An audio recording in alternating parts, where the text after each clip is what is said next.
Welcome to City Services Monthly. I'm your host, Donnie Turlington. I'm pleased to be joined this month by Brent Christensen, who's the President and CEO of the Greensboro Partnership. Brent, thanks for taking time out of your busy schedule to join us. Donnie, thanks for having me. For our viewers watching at home who have maybe heard the term the Greensboro Partnership, but don't exactly know what it means, the Greensboro Partnership is actually something that's sort of a unique setup and arrangement here in Greensboro. If you could, just kind of talk a little bit about how the partnership works. It is. We are a combination of a number of entities that happened about 10 years ago. So we're the Greensboro Area Chamber of Commerce. We're the Economic Development Organization for Greensboro and Guilford County.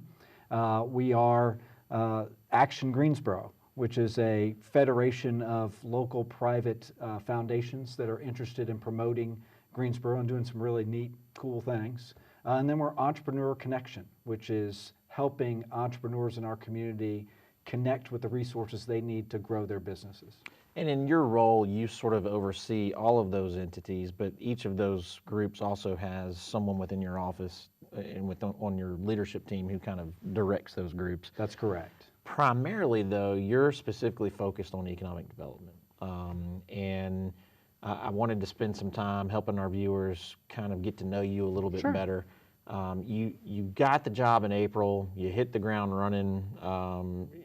Somewhere in June, you officially came on board, but you were doing work between April and June, I know. But prior to this, to taking the job here in Greensboro, you were in Mississippi. Talk about your role there. So in the state of Mississippi, I was the governor's appointee. I was the executive director of the Mississippi Development Authority, which is essentially that state's Department of Commerce. So I was essentially a cabinet level employee there, leading the Mississippi Development Authority, doing economic and community development and also a little bit of disaster recovery. Sure, we were still recovering after Katrina. It was the 10-year anniversary this year, but still had some of that work to do within the Mississippi Development Authority. But the state's primary economic development organization was what I was leading in Mississippi. So what point in time for you, without necessarily having to get too personal, but what point in time for you did you kind of, your eyes start to peek at that Greensboro opportunity? I know you're familiar with North Carolina. You went to Duke University. So was it just that lure to come back to North Carolina? It's funny how opportunities hit you when you're not looking for them. And this was one of those cases. I wasn't looking for a new job. I was totally immersed in what I was doing at the state of Mississippi and got a call from a friend who is a headhunter, for lack of a better term, and said, I have this opportunity in Greensboro. And at first I kind of said, the timing's terrible. My governor's about to run for re-election in the next year, actually this year. I have a senior in high school who's not going to be able probably to join me until he graduates from high school.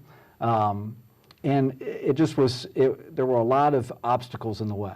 But we as a family had always looked at North Carolina as being a great place to live and a great opportunity for us. So it was hard for us not to look at this opportunity. And of course, when we came and visited and I interviewed, we fell in love with the community, we fell in love with the people. And that was just too much to turn down. It was hard to leave Mississippi, there's no doubt about it. Had a great job, a great boss and the governor there, but Greensboro was just too good to turn down. Talking about Mississippi, some information that I was able to gather prior to the chance to talk to you, but during your tenure there, it was marked by $2.43 billion in investment and 17,000 jobs. Talk about some of the things that made you successful in Mississippi. A great team. A really great team that we assembled in Mississippi. I'm a firm believer that if you surround yourself with people better than you and let them go do their job, that you're going to be successful. They're going to make you look good, and a lot of folks made me look good there. We had great relationships with a number of folks who were key to that success. In economic development, especially in the recruiting game, there are a number of site location consultants throughout the country and really throughout the world. In developing those relationships, I've been in this business for 20 years now, and so having built those relationships, we had a number of projects that those site location consultants brought to us. One of which was a Yokohama tire facility that we put in northeast Mississippi, and I just got a chance this week to go and visit with that particular consultant and talk to him about, okay, now I'm in Greensboro. and here are the advantages, and here are the things that you need to be looking at for your clients who would be a good fit for Greensboro. So those relationships don't stop when you leave a job. You're just selling a different area, a different product, and that sort of thing. And then, one of the things we really put an emphasis on in Mississippi that we're putting an emphasis on here in Greensboro as well is making sure that our existing industry is looked after. Right. That they're getting the resources, the things that they need in a community to thrive and succeed. Right. And they'll continue to expand if you do that. Those expansions are quite often as competitive as trying to recruit a new company. So you want to make sure that they're very well taken care of. Equally as impactful in terms of growing the economic investment and jobs and that sort of thing. Absolutely. Those projects that come, those recruitment projects, I think a lot of people think that's all we do, is that we're out there whale hunting or bear hunting or whatever they want to call it. Right. Those recruitment jobs, when they come, are at 100 at a time, 200 at a time, sometimes 1,000 at a time, depending on the size of the project. Those make big headlines. And so that's why I think everybody thinks that's all we do in economic development is go out and recruit. The expansion jobs come 5, 10, 50, sometimes 100 or 200, Right. but that's pretty rare. So they think that we don't pay attention to that. You have to pay attention to that, Sure. and you have to make sure that those expansions are happening. There are, for a baseball metaphor, only a certain number of home runs you're going to hit Right. in a game, in a year, that sort of thing. Those singles and doubles and triples that come from those expansions help you score runs as well. Sure. So you got to make sure you're doing that. Sure. I know prior to Mississippi, you spent some time in Florida. I did. Talk about a little bit of what you did in Gainesville and some of the other places, the stops along the way. And specifically, I think it's interesting for us to learn a little bit more about why economic development, why you've kind of settled into that part of the overall industry. Interesting story. I started off in this world as a newspaper reporter. Went to Duke and then went to Indiana for graduate school, and in journalism started off as a newspaper reporter. And what I liked about being a newspaper reporter was it was something different every day. Sure. I got a chance to learn something new, talk to somebody new. I got a chance to really interact with folks who were, for lack of a better term, above my pay grade. Right. I could call the mayor on the phone at age 23, and he'd have to answer in Hattiesburg, Mississippi. Yeah. He'd have to answer my questions, and I thought that was pretty neat. But really what was exciting about it was you have this kind of public watchdog role, right? You feel like you're doing good for the greater, your job is part of the greater good. Right. The same thing is in economic development. I get to do something new every day. I'm interacting with a new business, a new industry, or that sort of thing. I learn something new every day. I get to interact with folks who are above my pay grade. A lot of times Sure. CEOs and whatnot who are looking to expand or come to a new community. That's pretty neat. Yeah. But at the end of the day, the best part, what gives you the most satisfaction is you've worked a project, you walk in the doors when they open, and you know that you've played a small role in getting somebody a new job, a first job, a better job. And that's the feeling that is really exciting, is when you get a chance to know that you have impacted people's lives by what you're doing in economic development. Right. So that's what attracted me to the job. And my first job was in Hattiesburg, Mississippi. The gentleman who hired me said, "I think you'd be good at it, but give it a year. If you don't like it, we'll part as friends." And I've loved every minute since. Sure. And in Gainesville, you spent time as the president of the chamber there. I was president of chamber and economic development, and we also ran the high-tech incubator for the city as well. So a similar job to this job here in Greensboro, not exactly the same. I don't think any two Right. economic development chamber jobs are the same, but similar and great experience. Spent 10 years in Gainesville, which was probably 8 years longer than I thought I was originally going to spend there. But we how it we works came to sometimes. love the community. Yeah. And I think the same thing is what excites us about Greensboro is coming from a state job where you couldn't play favorites. You Right. couldn't get involved in a single community. And sometimes you'd feel like tearing your hair out because you couldn't. Here, it's an opportunity to get back in the community, roll up our sleeves, and really do some neat things. I'm going to put you on the spot a little bit. Okay. I'm going to mention some words and some phrases that have been used to describe you that I've read through some articles and that sort of thing. And I want you to kind of tell me how accurate they are, and Okay. if there's anything else you think we need to add to the list. Dynamic, energetic, a tireless worker, and a game changer? Those are pretty heady terms, and I hope that I can live up to them on a daily basis. I love what I do. You know, the age-old saying, if you love what you do, you'll never work a day in your life.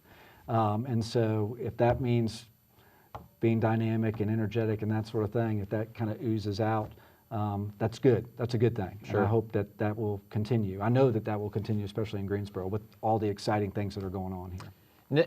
Now that you've kind of been in Greensboro for a little while and kind of become part of the community, what's been the thing that has excited you the most about our city? You know, I don't know that there's any one thing. I told somebody the other day, I said, you know, the neat thing about it, and it's been about 5 months now that I've been on the job, the neat thing about it is every day I see something, I talk to someone new, I read about something that's going on. Every day there's something that reinforces the fact that we've made a really good decision to come to Greensboro. And so that's been the neat thing. I mean, whether it's, you know, walking around at the folk festival, whether it's, you know, an announcement of the Hornets D-League Right. Team coming. I mean, every day there seems to be something new. There's this energy. I don't want to call it new energy, but there's this new energy in Greensboro right now that you can feel it. It's palpable, and it's exciting to be a part of that. Well, Brent, we're going to take a short break, but when we come back, we'll talk more about that energy and some of the things that are maybe on the horizon for Greensboro. Okay, sounds great. We'll be back in just a minute. More with Brent Christensen coming up.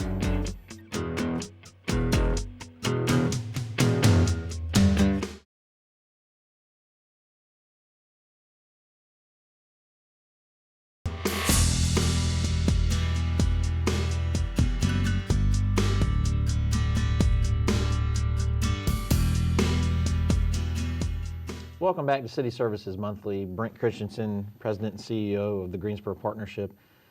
Brent, one of the things that I've heard you talk about in terms of one of the reasons why you chose to come to Greensboro was 3 areas where you felt Greensboro was strong. One was workforce development and kind of a prepared and trained workforce, or the tools in place anyway to create that workforce. The other was physical infrastructure, and the third was leadership. Talk a little bit more about those 3 areas. Okay, so workforce is incredibly important to economic development, obviously. It has become the #1 issue when we visit with businesses. When they're looking at a community, when they're looking to expand in a community, they want to know, am I going to be able to get the workforce on day one? And oh, by the way, not just day one, but 20 years from now, because we don't make decisions for 1 day or 1 year. We make decisions on a 20, 30, 50-year horizon. Sure. And so the communities that really get the workforce issue and solve it the best are going to be the big winners in the next decade or 2 or 3 and beyond in terms of economic development. We're fortunate that we've got a really good workforce system here. You can see it with GTCC.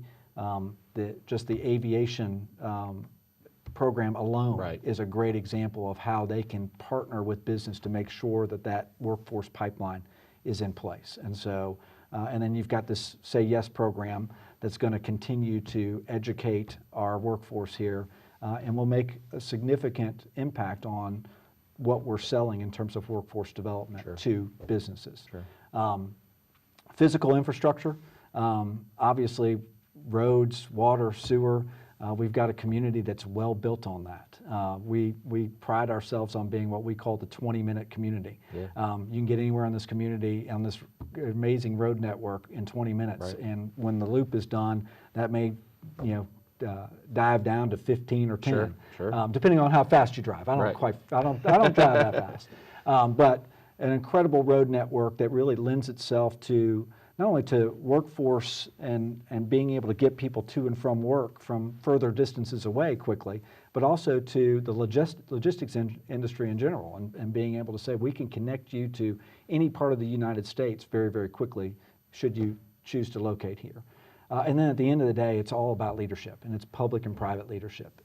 Are those leaders committed to economic development, committed to businesses, and making sure that they have what they need to succeed in this community? And I've seen all 3 of those in abundance here in our community. Sure.